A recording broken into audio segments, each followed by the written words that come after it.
दोस्तों शुरुआत करते हैं इज़राइल के साथ, क्योंकि इज़राइल ने सीरिया में ख़तरनाक अटैक किया है और इसी अटैक के साथ उसने ईरान से अपना बदला ले लिया है। आपको याद होगा कि कुछ ही दिन पहले ईरान की तरफ से जब पाकिस्तान पर अटैक किया गया था, तो उससे पहले उसने सीरिया पर भी अटैक किया था और इराक पर भी अटैक किया था। और इन दोनों ही जगह पर उसने अटैक किया था आईएसआईएस और मोसाद के ठिकानों पर।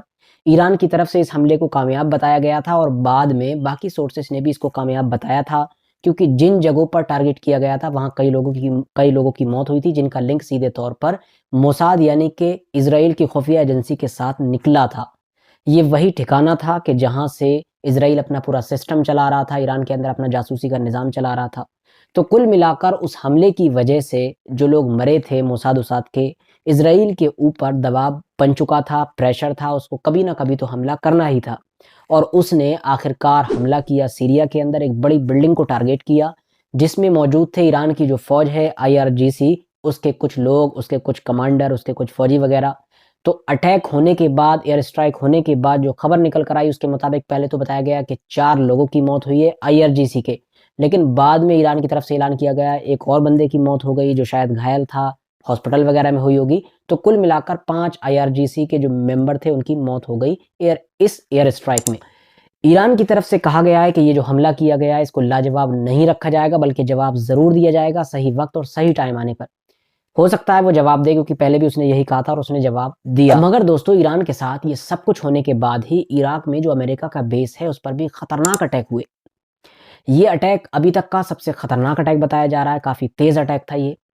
और इसके अलावा बात कर लें अगर क्या नुकसान हुआ है, तो भाई अमेरिका तो इज़राइल का दोस्त है, तो वो इज़राइली की आदत पर चलता है और कभी बताता ही नहीं है। उसने कह दिया कि हाँ, कुछ लोग घायल वगैरह हुए हैं।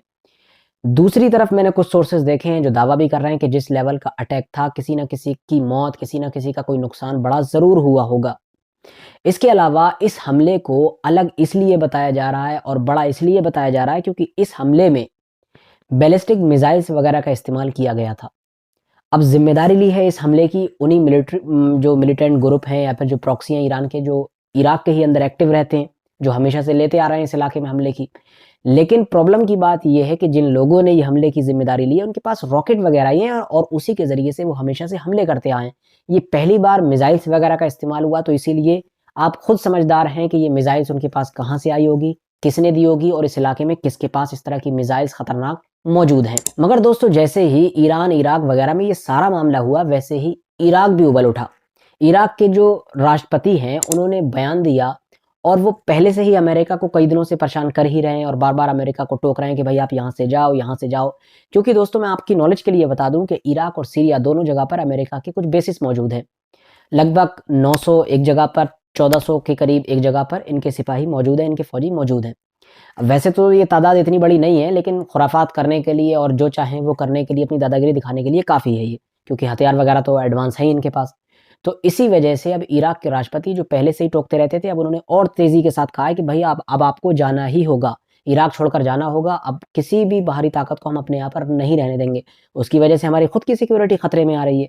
तो कुल मिलाकर मुझे लगता है कि जल्द ही इराक में अमेरिका का हाल वही होगा कि जो फ्रांस का हाल हुआ है अभी कुछ दिनों पहले नाइजर में, जैसा कि उसको निकल कर जाना पड़ा, आप सभी को पता होगा। इसके अलावा दोस्तों एक खबर ब्रिटेन से जुड़ी हुई भी है। बहरीन का जो इलाका है आपने देखा होगा, बहरीन कहाँ पर है, पर्शियन गल्फ में है, कतर वगैरह के पड़ोस में मौजूद है, ईरान के ऑपोजिट साइड में।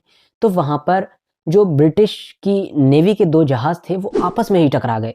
आपको पता होना चाहिए आजकल वैसे भी ब्रिटेन काफ़ी चर्चाओं में है, क्योंकि अमेरिका के साथ यही है जो बेवजह में यमन से पंगा ले रहा है, जो यमन रेड सी में इज़राइल वगैरह के जहाज़ों को रोक रहा है। जिसकी वजह से अब यमन ने इन दोनों यानी कि अमेरिका और ब्रिटेन को भी टारगेट करना शुरू कर दिया है। तो अब देखिए वही है कि जब मुसीबत आती है तो हर तरफ से आती है। अभी तो यमन ही इनको परेशान कर रहा है, अब देख लीजिए जहाँ पर यमन नहीं है वहाँ पर खुद ही इनके सर मुसीबत पड़ जा रही है बेवजह में। खुद के ही जहाज़ टकरा गए। इसकी काफ़ी चर्चा हुई। इसके अलावा एक खबर इज़राइल से भी जुड़ी हुई है। इज़राइल में एक फ़ौजी था जो कुछ टाइम पहले ही अभी गाज़ा से वापस आया था। उसका इलाज वगैरह चल रहा था, क्योंकि उसको एक बीमारी हो गई थी ख़ास तरह की।